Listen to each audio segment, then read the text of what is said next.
Hey everyone, in this video I'll be giving you an overview of character creation in Solasta 2. This will be covering 6 different classes, 4 ancestries, backgrounds, abilities, proficiency, spells, and everything you need to know to get started on the right foot in Solasta 2. This is not just for beginners but also for advanced players, as there's a lot of changes in the 2024 Player's Handbook rule set, which is what this game is based on. I'm not going to go over the character customization. I may do a separate video on that if you're interested. This will purely be about the stats, numbers, and the combat side of things. We're first going to start off with the Cleric, as I'd highly recommend everyone brings one of these along with you. But I do want to also mention the Paladin does have some of the capabilities of the Cleric now, and they can actually learn some Cleric spells. Also, healing is much better if you're coming from Baldur's Gate 3 in this game, so it's actually worth it in the action economy sometimes to actually put some heals in. Now, the game actually lists out what type of role each of these is going to play, and also hit dies. So this is how much hit points your character gets upon level up. It's going to be this plus your Constitution modifier. These range from a D6 to a D12 for the Barbarian, which is not in the game currently. You also have your saving throw proficiencies, which right now is only going to add a +2 to your saving throws for each of these, but it's nice because the Sorcerer gets things like Constitution saving throw proficiency. Skill proficiency choices are pretty cool in how they work with Solasta 2 because you're making a full party. So this actually makes it so that you want to kind of spread your stats around between your different characters. They get to choose 2 of those. And any type of Cleric can actually get heavy armor proficiency, which is nice, but they come with it light armor, shields, and simple weapons. You also get to choose some Cleric Cantrips. You come stock with the equipment here. But you also get to pick a divine order, and this is where things get really interesting, because you have the Protector here, which gives you martial weapons and heavy armor proficiency, or the Thaumaturge, which gives you an extra cantrip from the Cleric spell list. And you also add your wisdom modifier to arcana and religion checks. I think the Protector ends up being the better choice here, because heavy armor is just nice to have that, as well as martial weapon training. And for cantrips the Cleric gets, they get Spare the Dying, which is actually a pretty good one here. So it's in full action and basically makes it, if you have a teammate that's down, they're not going to do death saving throws. It makes it so that they are stabilized. It does keep them down, however. Sacred Flame, you guys know this is a spell that's going to miss a lot in this game, similar to Shadowheart and Baldur's Gate 3. 60-foot radius, and it deals a 1d8 of radiant damage. Dexterity save, so it's sometimes hard to hit in the early game. This is a cool one though, Dazzle. This is a bonus action cantrip which will dazzle the target, making it so that they cannot use reactions. This is kind of like a shocking grasp to get away from an enemy without getting hit with an opportunity attack. Can be interesting and really fun to use. We also got things like Divine Shield, which grants a 1d8 of temporary hit points until the start of your next turn. It also will scale up, as you can see the advancements there, which is not going to be in the early access right now until the level cap increases. Guidance, we all know it, very powerful 1d4 bonus ability checks for 1 minute. Now you'll see durations there, this just depends. Turns are going to be around 6 seconds each, so 1 minute is 10 turns.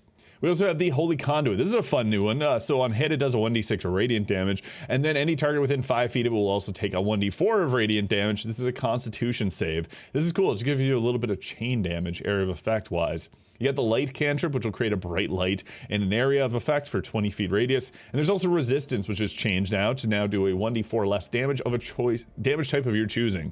And this spell is also a concentration. So now High Elves also get to learn a bunch of different spells, including things like Shadow Dagger.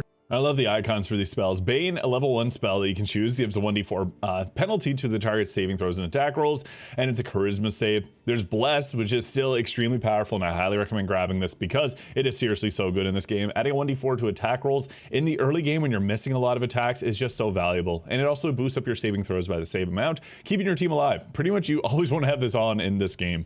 I also really like the changes to Cure Wounds now, doing a 2d8 of hit points plus spellcasting ability modifier, and this is huge because your team is likely going to get damage taken at some point. So being able to do something more than a 1d8 is massive. Huge change from Baldur's Gate 3. Healing is a lot better here. Still not like the most effective thing the dead condition obviously is. And that's why we have Guiding Bolt, doing a 46 radiant damage and applying advantage on your next attack roll against this target for anybody. And again, this kind of goes back to why Bless is so good. It's kind of hard to hit things. We also have Healing Word, which is a bonus action, and it does a 2d4 of hit points plus spellcasting ability modifier. Amazing. Protection from evil and good, aberrations, celestials, elementals, and fiends have a disadvantage on attack rolls against the target. It's only applied to one target at a time, and it does require concentration. Shield of Faith for +2 to AC, as well as Inflict Wounds, doing a 2d10 necrotic damage on a Constitution save. Found this to be a really effective spell early on. But honestly, the best early game spell, in my opinion, is still going to be probably Bless. Being able to put this on 3 people and give a 1d4 bonus to attack rolls is huge. Also, Cure Wounds is actually pretty good in this game. So yeah, clerics are extremely valuable. The fighter, kind of in the same respect. The cleric, known for healing. The fighter is known for being like a frontline striker, as this implies, with a hit point die of a 1d10, saving throws in strength and constitution. a wide variety of different skill choices here, and you also get weapon masteries, which are newly added in this game. I would recommend using a few of them, which we'll get to. They also get to choose a fighting style here. The Paladin gets a unique fighting style choice at level 2, adding in like the Holy Warrior, which lets them choose Cleric spells. Archery is a +2 to attack rolls for ranged weapons, defense for +1 to AC, great weapon whenever you roll a two-handed weapon attack, and you treat any 1 or 2 on the die as a 3. They're not rerolled, it just gets changed into a 3. Shielding, if a target within 5 feet of you, so right beside you, gets hit, you can use your reaction to give a +2 to their armor class, and the 2-weapon fighting gives you the ability modifier on your offhand attacks. The fighter also still gets their second wind, which is extremely useful, getting a 1d10 plus class level. You also get 1 back every short rest, and you get them all back on a long rest. The fighter 2 at level 2 will get their action surges when they become a true striker for high damage. I would recommend running a cleric and a fighter, they're just so good. Next up is a paladin, which is kind of a mixture of the cleric and the fighter. They feel new in the 2024 rule set, as you can now no longer just spam Divine Smite like you may have done in Baldur's Gate 3. It now requires your bonus action to activate your Divine Smites, and you get a free smite, however, every time that you do a short or long rest. The Paladin also gets some fun abilities, like they got the Paladin Healing Pool, which is 5 times our Paladin level, which we can restore using things like our Lay Hands. So you can go around and choose how much healing you want to do with Lay Hands. I think this is a really nice change. We also have the ability to neutralize poisons here using 5 hit points from that pool. And the Paladin also gets some spellcasting. They're a prepared spellcaster, and you can change these out whenever you do a long rest. The Paladin also can throw javelins, which is really fun, giving them a ranged weapon attack that feels thematic. And the Paladin gets spells, again, Bless being amazing. I would recommend having your Cleric have that prepared. They also get Cure Wounds, which is amazing. Having a Paladin access to also being able to heal. Now again, healing is just a lot better in this game than it was in Baldur's Gate 3. It's much more effective doing a 2d8 there. Divine Favor, 1d4 radiant damage onto our melee attacks. This is a bonus action lasting for 10 turns. We also have our Divine Smite here, so this adds the 2d8 of radiant damage to our melee attacks. And it also works on unarmed strikes, and this will be able to be upcast, but it does have that bonus action application. What's cool about that, however, is this also makes things like Searing Smite more attractive, because now they both require you to use your bonus action. Even though this one's a lot less damage, it could still be a choice that you may want to take at some point. So realistically, you can use really whatever type of smite you want. You also get Heroism, preventing Frighten and getting temporary hit points equal to our spellcasting ability modifier at the start of our turn for 10 turns. We also got the Protection from Evil and Good as well, and Shield of Faith for the +2 to AC. This is actually a really good spell too, because yeah, in early game, having more armor class is really nice. The Paladin also gets their Divine Smite level 2 here, but you could go ahead and take it early. But my choice of spells for the Paladin would be Shield of Faith and the Divine Smite. Next up is the Rogue. So these have saving throws in dexterity and intelligence with a d8 hit point die. They're meant to be more of a striker type of class. Great with skill proficiencies. That's why they're also a support, because they do a lot of stuff outside of combat with stealth and sleight of hand. You also can use the Master's tools, which gives you proficiency bonus on top of using Thieves tools, so they're much better at doing that. You also get light armor, martial weapons that are finesse or light, and simple weapons.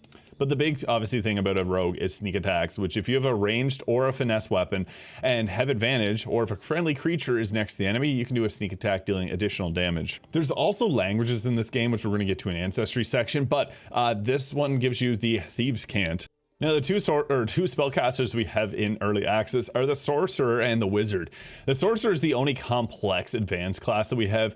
I gotta say, they are still pretty solid, all things considered. I think the reason that this one is less listed as intermediate is that the Wizard has a lot of outside of combat utility, because they get to learn 6 level 1 spells versus the Sorcerer only getting 2 level 1 spells. But they also get their Constitution and Charisma saving throw proficiency. They also get simple weapon proficiency, and they come with throwing daggers and a spear weapon, which is kind of cool. They also get orbs for spellcasting focus as well, which I think is a nice touch. Now we get some new spells and cantrips added into the mix here. So Poison Spray, a 1d12 of poison damage. You also had the Acid Splash, which does a 5-meter radius, 1d6 of acid damage. There's the Annoying Bees, Release the Bees, 1d4 of piercing damage, and the target has disadvantage on concentration saving throws until the end of your next, or start of your next turn. We have the good old Ray of Frost, which does a 1d4 cold damage and hinders the target, which lets you kite them. Chill Touch, or Bone Chill if you played Baldur's Gate, does 1d10 of necrotic damage, preventing the target from regaining hit points. Actually extremely good. You see a lot of targets that regain hit points in this game. Shadow Armor gives you 3 temporary hit points for 10 turns. It's a kind of cool one because it's a cantrip. You also have Dazzle, again, bonus action, makes it so the target can't do reactions. Shadow Dagger, 60-foot radius, 1d10 psychic damage. That's a wisdom save, so actually really nice to have. I really enjoy that one. Firebolt, the good old-fashioned 1d10 fire damage. Shocking Grasp, 1d8 at melee range, and it prevents them from making opportunity attacks. We got Light, and my favorite, the Sorcerer's Burst, which does a 1d8 of your chosen damage type. So you can choose one of these if you know the target's not going to be as resistant against a damage type. You can't really cheese damage type resistances in this game, but it's still going to do quite a bit more, or 1d4 more. True Strike, however, is changed greatly in this game. Now this makes it so that your weapon does your spellcasting ability for attack and damage rolls, and on hit, it deals your choice of damage type, either Radiant or the regular old weapon type. So if there's a target that you want to just smite with Radiant damage, you can change your damage type into that. This still requires your full action, so it's probably not worth using most times. My preferred cantrips for the Sorcerer would be Ray of Frost, Bone Chill or Chill Touch, because this is just really nice stopping the target from receiving healing. The Dazzle cantrip, which again, bonus action, really nice if you need to get away. And the Sorcerer's Burst. Again, this is not as high damage. Like if you chose this and 1d8 of fire damage, not going to be as high. If you play as a high elf, you get to choose another one, which will use your intelligence, but Firebolt would be the other option. Now the Sorcerer also has a lot of spells. Burning Hands works a little differently. It actually shows you a cone and where you're going to hit with this. 3d6 fire damage, upcastable. False Life grants a 2d4 of temporary hit points. We also got the Charm spell, which is not always like the most amazing because they can still attack your allies. Featherfall lets you jump down and not break your legs. Chromatic Orb, which is actually really nice because this now does a 3d8 of damage of your choosing, not just boosted up thunder damage. And if you roll the same number on at least 2 of the d8s, the orb will leap to another target. That is so cool. So yeah, if you roll 3d8 and you get 3h, you can bounce it around. This spell got a big boost in this game. We also have Ice Knife, which you can cast if you're silenced, as it actually, no, I don't think so anymore. This one does a 1d10 of piercing damage to your target, and then it explodes, dealing a 2d6 of cold damage to anyone within a 6 feet radius of them. We also got the Color Spray, which will blind targets until the end of your next turn in a 15-foot cone. With Mage Armor, increasing armor class to a 13. Plus dexterity modifier, and this lasts for 8 hours. We also have the shield spell, good as it always has been, for a +5 to your armor class. I really like just taking Chromatic Orb and shield, and then our next level taking Magic Missile. There's Comprehend Languages though. This is a really good spell as well, which lets you decode symbols or secret messages. Magic Missile being our next spell, doing a 1d4 of force damage plus your charisma modifier. Sleep puts the target to sleep in a 5-foot sphere. Can be okay for just the crowd control. You also get Expeditious Retreat, which lets you take dash as a bonus action on your turn. Also, Ray of Sickness, which does a 2d8 of poison damage, and it will poison the target. And Thunder Wave, doing a 2d8 of thunder and push the targets 10 feet away on a Constitution save. My recommendations at level 1 is to take Chromatic Orb and the Shield spell, and then at next level taking Mage Armor, Magic Missile, or the Comprehend Languages. My preferred would be the Comprehend Languages and the Magic Missile, just so you get a lot of outside of combat utility too. And the difference between the Sorcerer and the Wizard, this has different saving throws with Intelligence and Wisdom. You get different skill choices, as this is an intelligence-based class versus the Sorcerer being a charisma-based one. You also get the Ritual Adept here, so you can cast any spells or ritual if the spell is in your spellbook and has the ritual tag. You do not have to have it prepared. The Wizards also can replenish their spellcasting. They get 3 cantrips that you can replace at any time after a long rest. And you've created your own spellbook containing level 1+ spells that you know, and you can prepare a 6 level 1 spells that you're choosing. Or you start with 6 of them, you can prepare 4 of those, and then it's increased by your intelligence modifier. Now, the Wizard does have very much similar spells to the Sorcerer. They just don't get this Sorcerer's Burst cantrip here, which is fine. They got other options there. They get more options as far as spells go. So they have all the classics there, like False Life, Mage Armor, Featherfall, Charm Person. The new ones being things like Hideous Laughter, which the target is prone and incapacitated for a duration, and they cannot end the prone condition on themselves, which is a Wisdom save. They also get the Protection from Evil and Good, and they get Identify, reveals the magical properties of all unidentified items carried by the party. Pretty cool, because that's not something that's in like Baldur's Gate 3. They also get the old Shield spell, the Expeditious Retreat, and Long Strider, which will increase your speed by 10 feet until the spell ends for 1 hour. So until basically a short rest. This is really good. They also get the Sleep spell and Thunder Wave. Wizard cantrips, I like to have Ray of Frost again. Being able to kite enemies around is nice. Chill Touch and the Dazzle cantrip. And then for our spells, we get to take 6. With that, I like to go with Chromatic Orb, the Magic Missile spell. As well, we can throw on something like the Shield spell to protect ourselves. Now, Identify and Comprehend Languages, I'd actually recommend having just because they have so much value in a lot of different ways. Utility spells, however, Mage Armor does want to be on there, so you could take one of these at a future level. So if you wanted, like the Comprehend Languages can be learned by the Sorcerer at level 2 as well. So we can throw on like Mage Armor and then have Long Strider, because you just want to have this spell for everybody.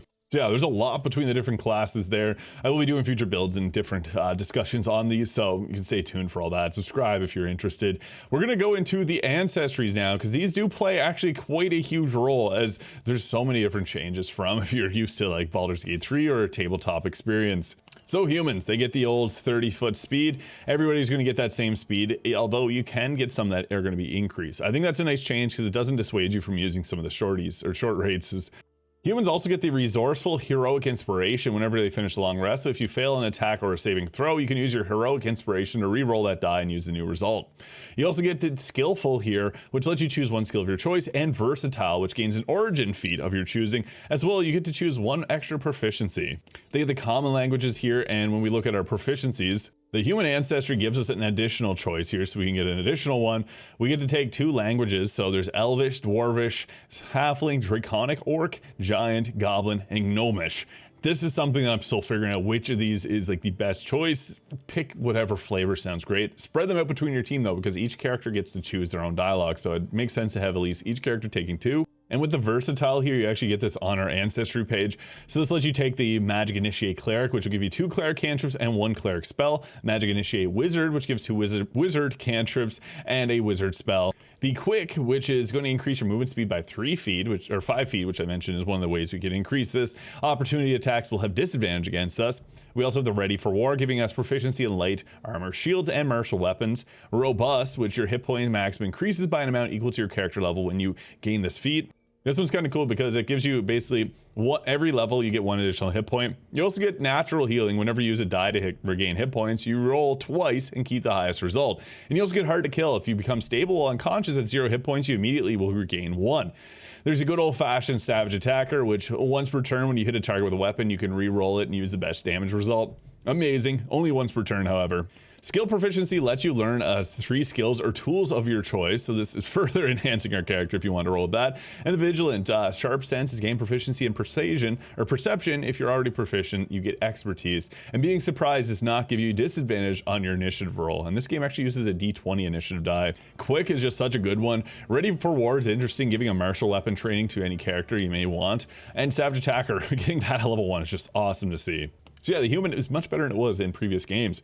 Now the Halfling, amazing choices here because they get Brave, advantage on saving throws against Frightened or ending Frightened.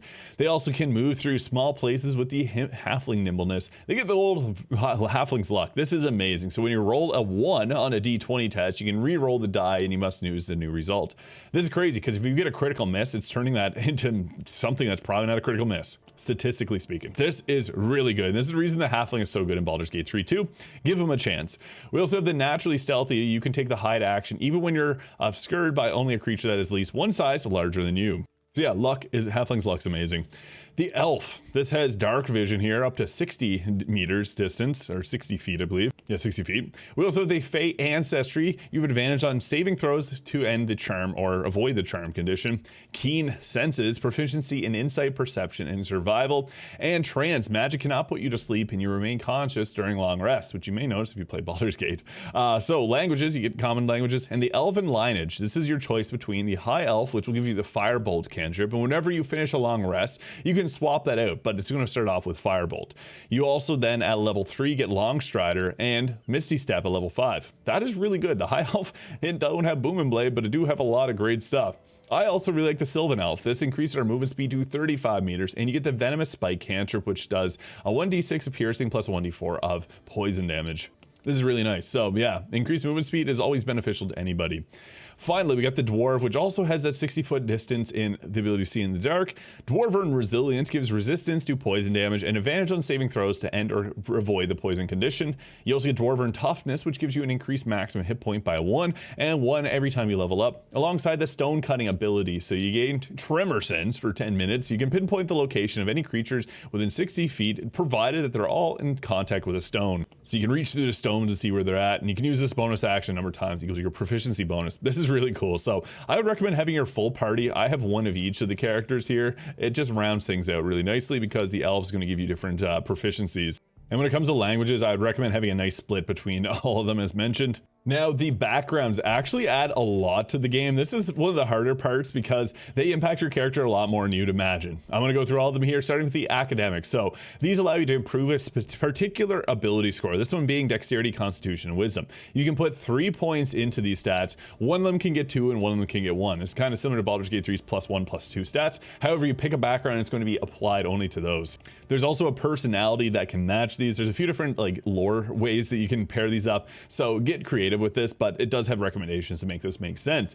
You also get different skills depending on which you choose. I would recommend having a fair mix of all these so you don't have any skill overlap. This one gives Arcana, History, and Mass a Crafting Workshop. This will also give you a component pouch and a letter from Dean. There's also the Acolyte here, which gives you the choice between Constitution, Intelligence, and Wisdom. It also gives you Religion, Medicine, and the Herbalism Kit, which gives you proficiency bonus added on top of that. Now, crafting and stuff is not really implemented at this current moment, but this also will give you the Origin Feat Magic Initiate Cleric. So this is like the feat that gives you the 2 Cleric Cantrips and the 1 Cleric spell. I should also mention the Academic also gets access to that for the Wizard too, so they get to choose 2 Wizard Cantrips, and this will use Intelligence, where this one will use your Wisdom stat. So that's something to keep in mind. They will use the best of your Intelligence, Wisdom, or Charisma saves. So whatever one you pick there, it'll use your spellcasting stat. The Aristocrat gives you Strength, Constitution, and Charisma, perfect for like a Paladin. This also gives you Insight and Persuasion, another Paladin spell or skill. You also get the Origin Feat Skilled, which will let you take 3 more skills or tools of your choosing. You also get a letter from Lord Tannerson. The Artist gives you Insight, Performance alongside the Dexterity, Wisdom, and Charisma saves or ability scores. And you also get to choose the Skilled proficiency there. The Ascetic, this one is good if you're going to be rolling like a Cleric. They get Dexterity, Constitution, and Wisdom. And they also have Nature and Acrobatic skills alongside the Herbalist Kit. And they get the Origin Feat Robust, which will give you additional hit points. And you're also hard to kill and get natural healing, which will re-roll all your healing die. The Lawkeeper gives Strength, Constitution, and Wisdom. This is another one that could work for like a fighter if you wanted to, but I'll get to other choices there in a moment. This gives you Investigation, Perception, and the Vigilant here, which will give you Proficiency in Perception, and being surprised does not give you disadvantage. The Low Life, which is another choice that I think works decently well if you're looking to play like a fighter and even a Paladin, funny enough, a Low Life, Strength, Charisma, and Dexterity. This will give Sleight of Hand and Stealth and the Thieves tools, and the Origin Feat Quick, which will give you increased movement, which is really nice.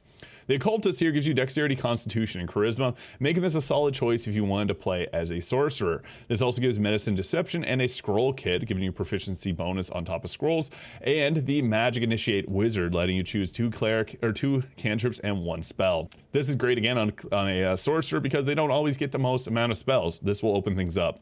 The Philosopher gives Intelligence, Wisdom, and Charisma, and also History and Persuasion, the Herbalist Kit, and the Skilled for 3 skills or proficiencies. Spell Sword with Strength, Constitution, and Intelligence.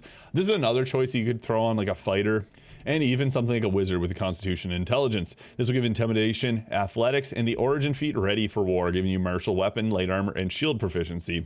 We also got the Spy doing Dex, Intelligence, and Charisma. This can work for like a Thief, Perception, and Deception. You also get the Herbalism Kit and the Vigilant Feat.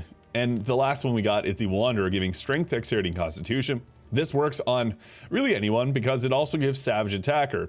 Primarily be best on like a Paladin or a fighter, but Strength, Dex, and Con is pretty much a stat that everyone needs.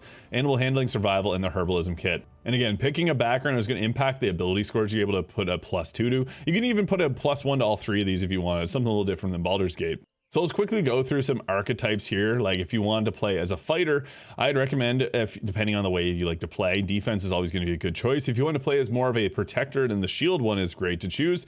And with this, we then get to go with a race. Now, I found that dwarves are great because the dwarven resilience is going to give them an increased amount of hit points. But you can also have success with going with like a Sylvan Elf for the increased movement speed. This is great because they also get a bunch of different abilities here which benefit them. And then as we come to our backgrounds for a fighter, I would recommend taking the Wanderer because Savage Attacker is just so nice to have. Getting to reroll your attacks per turn is amazing. This then will take us to our ability scores. And your stats can look something like this here. So if we're going with a fighter, we'd want to have our strength at 16, dex at 10, constitution at 16, intelligence, wisdom, and our charisma.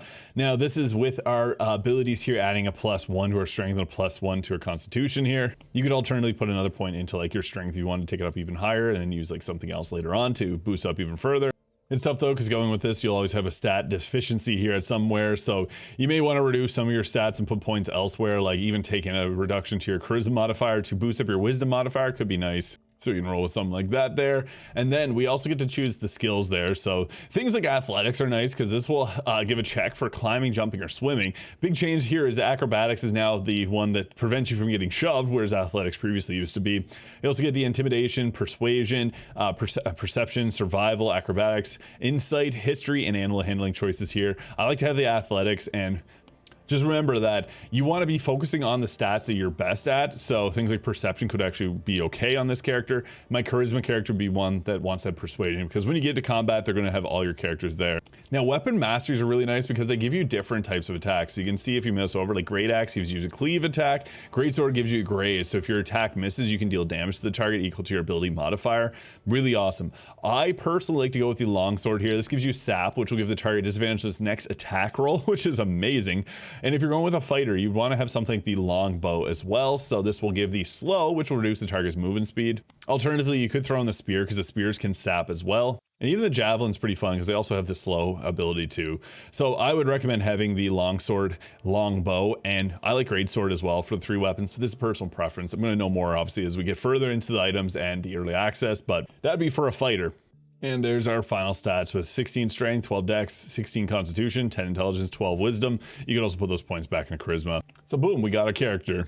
Next, we'll go through a spellcaster to give you an idea, and I'll be doing, again, future builds on these. I don't want to obviously take up way too much time here going over this, but we're going to play with a human this time. We'll go with their versatile, and this lets you, again, get things like the magic initiate here, which will open things up for a sorcerer who doesn't really get as much spellcasting.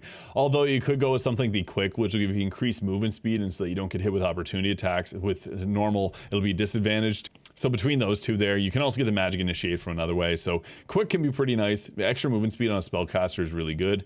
This allows us to take us the occultist background here, which gives us the magic initiate wizard, so we don't have to take it previously. And then this will give us a stat spread of something like this with 16 charisma, 10 wisdom and intelligence, 16 constitution, and 14 dexterity. Putting our points on the con and charisma there from our abilities. Now we want to put this all in on persuasion. This is gonna be our main talker. Getting a +5 to that is nice. And also intimidation, we want to basically be using just whatever skills is associated with your character. This also, we get some extra ones for human ancestry. This could be something like performance if you wanted to, with music and dance. I would recommend one type of charisma because there's 2 charisma classes in this game right now. Acrobatics being a nice one though if you don't know what else to pick, but I would actually in this chance put on performance, persuasion, and the intimidation there. And again, have a spread out type of language proficiencies there. And for the spells, I like to have Ray of Frost, Chill Touch, Dazzle, and Sorcerer's Burst. For our spells, we only get 2 at this level. At our next level, we get to take another 2. I like to have the Chromatic Orb and Shield. Shield is just so valuable at keeping you alive in the early game because sometimes one hit and you're basically almost out of health. Also, Chromatic Orb is a pretty crazy damage option. We have so much damage options. We also get the 2 extra Initiate Wizard feats here, which lets us take a Firebolt if we wanted it. And you could also use Shocking Grasp at close range, but we have a bonus action ability, so things like Shadow Armor can be pretty fun. Annoying Bees is kind of silly too if you want to make it so that we're more likely to break an enemy's concentration. That can be great. Poison Spray will do the highest damage possible if you didn't want to take Firebolt. We also get to take 1 more spell here, which is amazing because that'll let us take Mage Armor. But if you don't have Identify, this is like the only way you could get it if you didn't want to run a wizard. Also, Comprehend Languages is nice, but this sorcerer can take it at their next level. And boom, that is a Spellcaster. There's also a quick creator here, but I'd honestly recommend going into the advanced creation just because there's so many great options here. And yeah, I just want to do a brief overview. This ended up being around 30 minutes, but I hope this was informative. If you do have questions, feel free to leave them in the comments below. Hope you guys have a great time with Solasta 2. Expect some future content here, and we'll catch y'all in the next one.